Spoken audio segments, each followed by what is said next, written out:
you were criticizing. Time for the list that you don't want to be on. Rick Perry, Republican governor of Texas, boasted about not accepting federal dollars for his state, made it his crusade to rally against the president's stimulus with very colorful language, which included even a reference to the state's rights.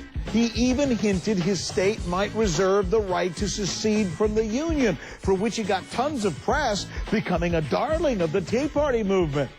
Here he was just last year. Washington continues to erode our rights while they spend not only our tax dollars, but the dollars of our children's future, assuming that our kids are ever going to get the chance to make those dollars. It's time for us to restore the fundamental principles of our nation and restore our commitment to a shared set of values.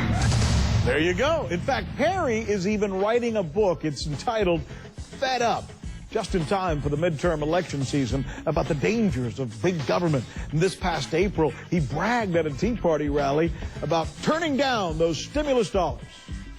We're surrounded by fellow patriots, individuals who embrace the concepts like lower taxes and smaller government and freedom for every individual.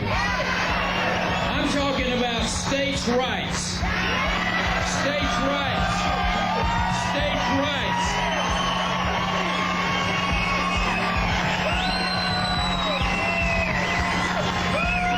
Those states' rights that are enshrined in the 10th Amendment of the United States Constitution. Here is the rub. Governor Rick Perry has just gotten credit for balancing the Texas state budget. How did he do it? With money from the federal government. How much money? $22 billion. All of it from the Obama stimulus package. And there's more. Sources that we talked to say the governor had been bragging recently about declining $550 million while failing to mention that he was accepting $22 billion. 550, 22 billion, do the math.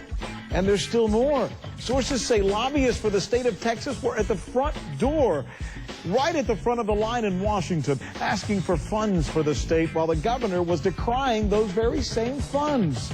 I mean, can Governor Perry have it both ways? Apparently so. After all, he is a politician who on this day finds himself on the list that you don't want to be on. I'm Rick Sanchez. Thanks so much for being with us. I'd like to get you a shot of some of the folks who are visiting with us on this day.